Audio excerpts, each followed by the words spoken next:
Welcome to EduCasts, home of EduCasters.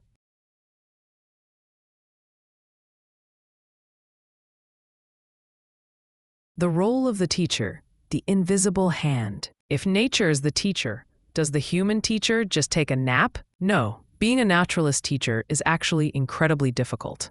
It requires a lot more patience and observation than just standing at a whiteboard and lecturing.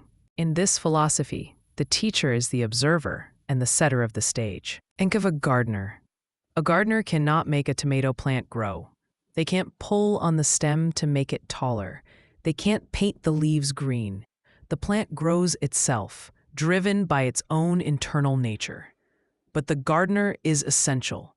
The gardener prepares the soil. The gardener ensures there is enough light. The gardener waters the ground.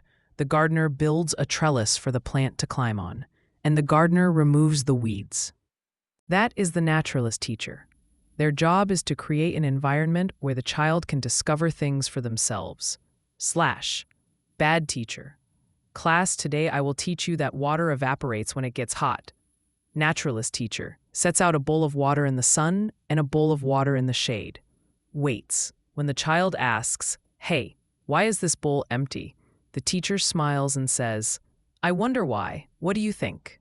This is often called being the guide on the side, rather than the sage on the stage. The teacher creates situations, heuristic situations, where the child is forced to solve a problem. The teacher is constantly watching the child to see what they are ready for. Oh, she is trying to balance on that log? She is ready for a challenge involving equilibrium. It is a humble role. The teacher has to be willing to be invisible. If the child thinks they learned it all by themselves, the teacher has succeeded. What does this look like in real life? You might be thinking, this sounds great for a novel, but does it actually exist? Yes. Naturalism has had a massive impact on authentic American education, even if we don't always call it by that name. Number 1, the kindergarten movement. The very word kindergarten is German for children's garden. It was invented by Friedrich Froebel, a follower of naturalism. He believed children should grow like flowers. Before kindergarten became first-grade light, with desks and worksheets, it was pure naturalism: singing, dancing, planting gardens, and playing with blocks. Number 2, Montessori education. While Maria Montessori was a scientist, her methods are deeply naturalist.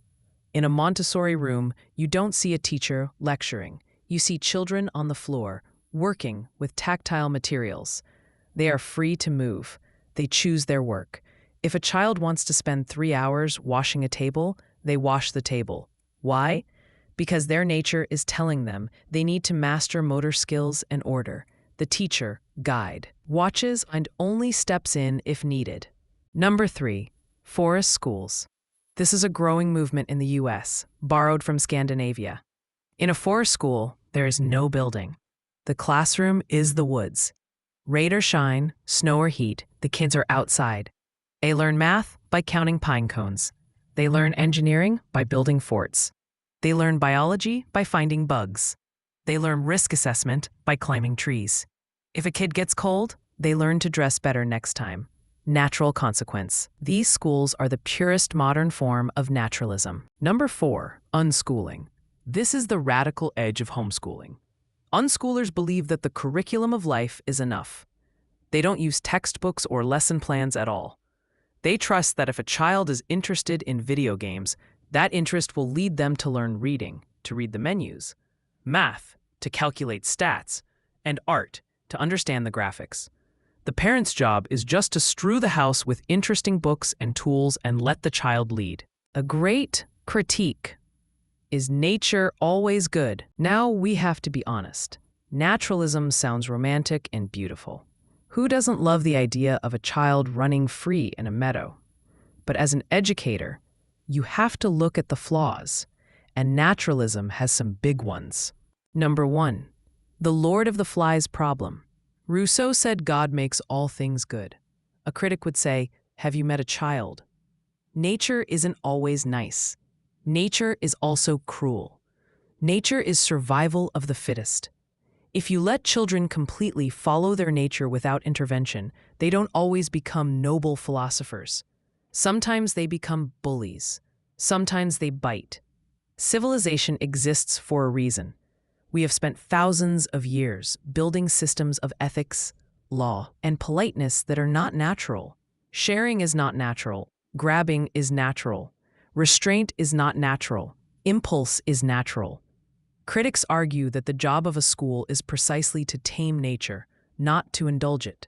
If we just let nature take its course, we might end up with savages, not citizens. Number 2.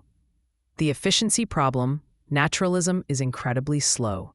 Rousseau's Emile takes 12 years before he even opens a book. In the modern world, we don't have that kind of time. If a child needs to learn calculus to become an engineer, they can't wait to discover calculus by playing with rocks. It took humanity thousands of years to discover calculus. A child can't rediscover all of human knowledge in a single lifetime. Sometimes, direct instruction, behaviorism, is just faster and better.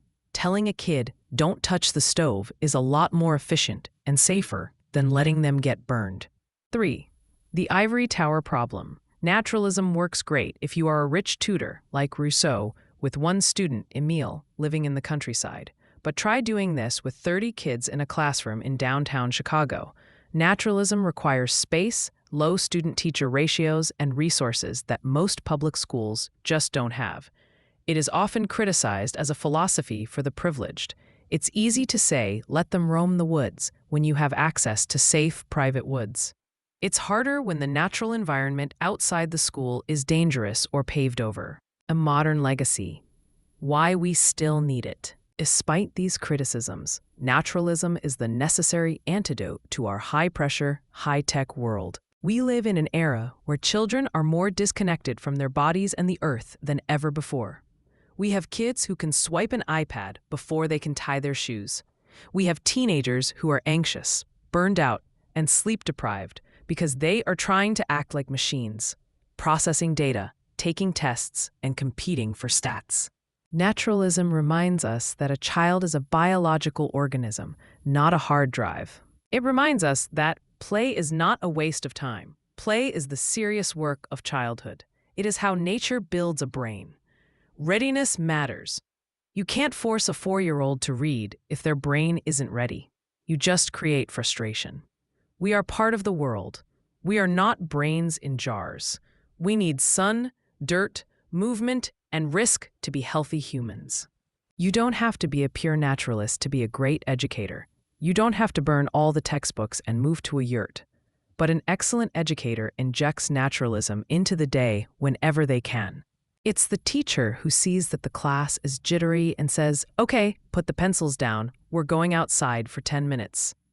It's the teacher who brings a bucket of snow into the classroom so the kids can feel it melt, rather than just showing a video of melting. It's the teacher who steps back during a conflict on the playground and watches to see if the kids can work it out themselves before interfering. In the end, naturalism is a philosophy of faith. Behaviorism has faith in the system to mold the child. Naturalism has faith in the child to mold themselves. It trusts that deep down the human being has a drive toward growth, health, and competence, and it warns us that if we try to control, micromanage, and school every inch of a child's life, we might crush the very spirit we are trying to grow. As Rousseau said, "Hold childhood in reverence." That is the heartbeat of naturalism. It is a plea to let kids be kids for as long as nature intended.